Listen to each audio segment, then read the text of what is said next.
Here with Ebu Garcia-backed angler Bryan Thrift, we're going to play a little game today. It's true and false. There are no right or wrong answers. Just be honest about the misconceptions of professional bass fishing. First question, is professional bass fishing easy? That is a false answer. And why so? It's false because it's just like owning your own business. I've got to worry about everything. I've got to focus on weather. I've got to worry about, is my equipment ready? Like, I view my job as a professional fisherman just like everybody else views a 40-hour-a-week job. Even when I'm at home between events, I'm out in the shop 6, 7, 8 hours a day doing research, getting tackle ready, making sure the boat's up to speed. Like, everything's got to be top notch. Road family is just as important as home family. That is very true.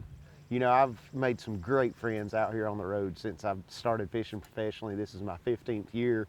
Me and Luke Clausen travel together. We stay together at all events, and we'll talk on the phone a couple of times a week. And it's like that with all the guys out here. You know, everybody's got a set person that they room with, they stay with. It makes things go smoothly.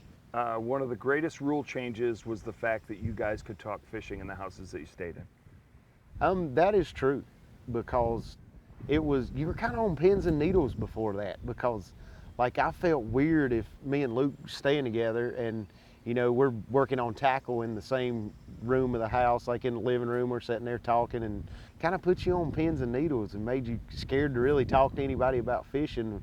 And that's the whole fun of the sport. You got to be able to talk and have fun, and come in from practice and say, "Oh, it sucked, I didn't catch nothing," or come in like, "Man, I had a pretty good day," Not a true and false question, but what is the one thing that still gives you anxiety when you come to events?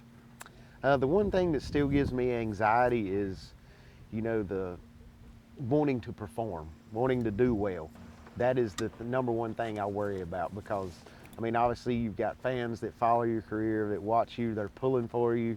You don't want to let family down. You don't want to let the fans down that are following you. I mean, especially with the fantasy fishing now. Yep. People have picked you to do well at an event, and I'm like, an added layer of pressure. Right, that's a whole added layer of pressure, because you want to perform and you want to do well for them. You don't want, like, the worst feeling in the world is coming in from being on the water and going to a meet and greet, and a fan come up like, "God, I got you on my fantasy team. What happened?" And you're like, "Oh man."